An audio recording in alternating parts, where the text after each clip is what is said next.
Imagine you're negotiating your salary. You ask for more money, the hiring manager looks at you and says absolutely nothing. 5 seconds pass, then 10.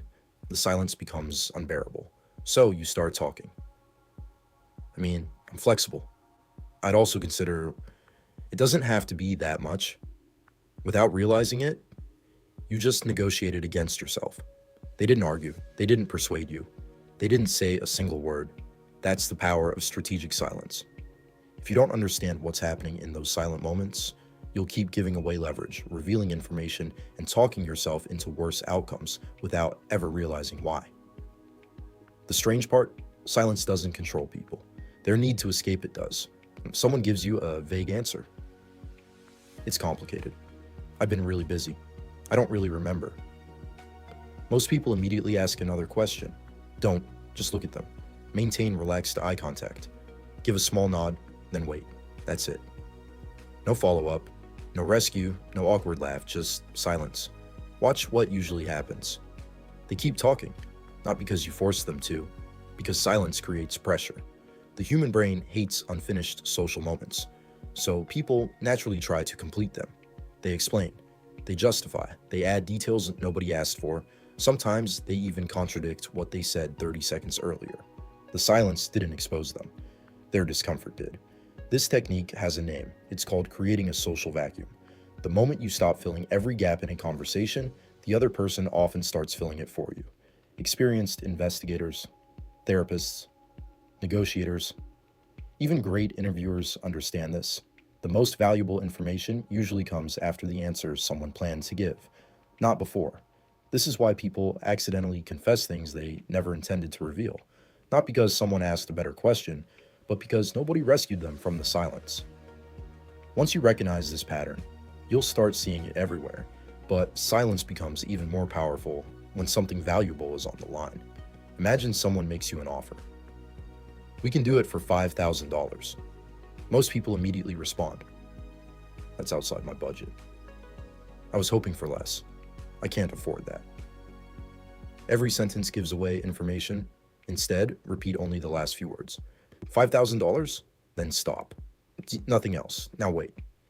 Here's what often happens. They start explaining, they defend the number, they justify the price. Sometimes they even offer additional value, sometimes they lower the price themselves. Why? Because uncertainty creates pressure. And whoever feels that pressure first usually starts making concessions. Strategic silence isn't about intimidating people, it's about refusing to negotiate against yourself.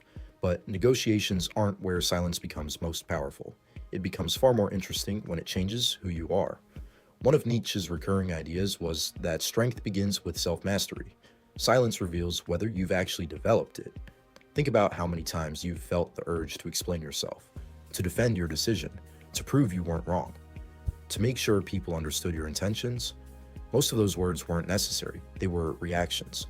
Most people don't speak because they have something important to say. They speak because they can't tolerate the silence, the urge to immediately respond, to immediately justify, I'm gonna immediately fill every pause. That's the habit. Breaking it changes the way people experience you. When someone answers deliberately, isn't afraid of pauses, and never seems rushed to prove themselves, people naturally assume they're confident, not because they spoke more, because they didn't need to. Silence quietly communicates something words rarely can. I'm comfortable without your approval. People feel that long before they understand it. The less desperate you are to control how you're perceived, the more control you often have over how people perceive you. So, how do you actually build this skill? Start with something simple. During your next conversation, try listening about 70% of the time. Speak the other 30. Not because you have less to contribute, because you'll be amazed how much people volunteer when you stop competing for airtime. The second exercise is even easier. The next time someone asks you a question, count to 3 before answering. Don't make it dramatic. Just pause. You'll notice 2 things almost immediately. First, you'll start breaking the reflex to speak. Second, people begin paying closer attention when you finally do. Your words carry more weight because they no longer arrive automatically. The pause becomes part of the message. After a while, silence stops feeling awkward. It starts feeling intentional. Most people think communication is about finding better words. Often, It's about knowing when not to use them. Strategic silence isn't passive. It's one of the most active tools you have. It uncovers hidden information, protects your leverage, keeps emotion from making decisions for you, and reminds everyone in the room that confidence doesn't need constant proof. So let me ask you this. When was a time you said too much and immediately wished you hadn't? Tell me about it in the comments. We'll break down the psychology together. And remember, strategic silence is only phase one. Silence gets people to open the door. Elicitation is what allows you to walk through it. If you want to understand phase two, watch my video on elicitation techniques next.